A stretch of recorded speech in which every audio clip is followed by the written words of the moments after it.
ভাই ভাই ভাই শোনেন শোনেন শোনেন, ও ভাই শোনেন শোনেন শোনেন। আসসালামু আলাইকুম। ওয়ালাইকুম আসসালাম। কেমন আছেন? আলহামদুলিল্লাহ। কি অবস্থা বসির? এই যে দেখতেছেন না, মসজিদটা খুব অপরিষ্কার ছিল।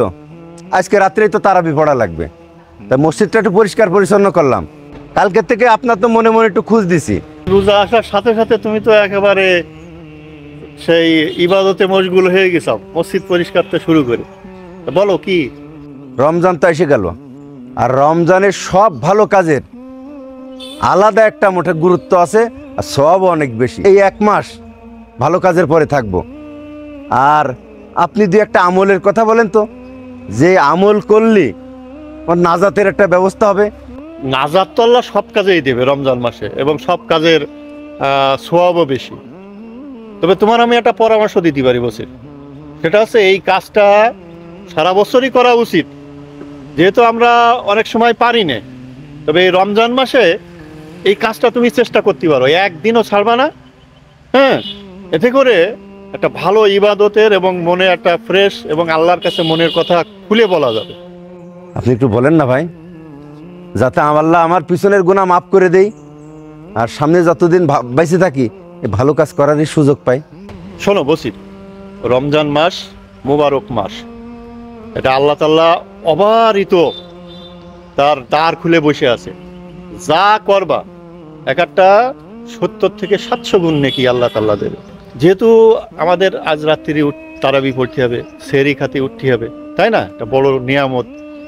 তো ওই সেহরি খাতে যখন তুমি উঠবা, তুমি চেষ্টা করবা যে 30টে রমজানেই সেহরি খাওয়ার অন্তত আধা ঘন্টা আগে উঠবা, উজু কালাম করে তাহাজ্জুদের নামাজটা পড়বা, 2 রাকাত করে তাহাজ্জুদের নামাজ পড়বা। কারণ শেষ রাত্রে আল্লাহ তাআলা একেবারে শেষ আসমানে চলে আসে, আর সে বান্দা দেখে যে তার কাছে কে কি চাচ্ছে।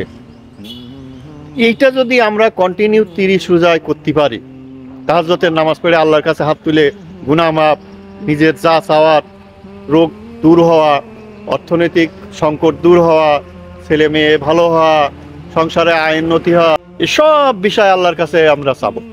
রমজান মাসের একটা মুবারক রাত আছে শবে কদর, কুরআন নাজিলের মাস। আল্লাহ বলেছে যে এই শবে কদরের রাত্রে ইবাদত করলে কত 1000 মাসের ইবাদতের সমান সওয়াব আল্লাহ তার আমলনামায় দিয়ে দেবে। তার শবে কদরের রাত আমরা সাধারণত ওই যে 20 তারিখের পরেতে বেজোড় রাতগুলোই খুঁজি। আমার বেজোড় রাত খোঁজা লাগবে না। আমি যদি পুরো রমজান মাসে সেহরির আগে উঠে তাহাজ্জুদ পড়তে পারি, এদিকে রাত্রে ঈশান নামাজ পড়তেছি জামাতে, তারাবি পড়তেছি, ওদিকে ফজরের জামাতে নামাজ পড়তেছি, তাই না? তাহলে সব মিলে আমি ওই রাত ইবাদত থাকতেছি। তাহলে 30টে রোজার রাতই কিন্তু আমি, তার মানে আমার প্রতিদিন ইবাদত হয়ে যাচ্ছে। তোমার ওই আলাদা করে আর খোঁজা লাগবে না শবে কদর। বুঝতে পারিস? সুন্দর কথা বলেছেন তো। এই জন্যই এইটা করবা, এটা সবাইরে বলে দিবা তোমার পরিবারের।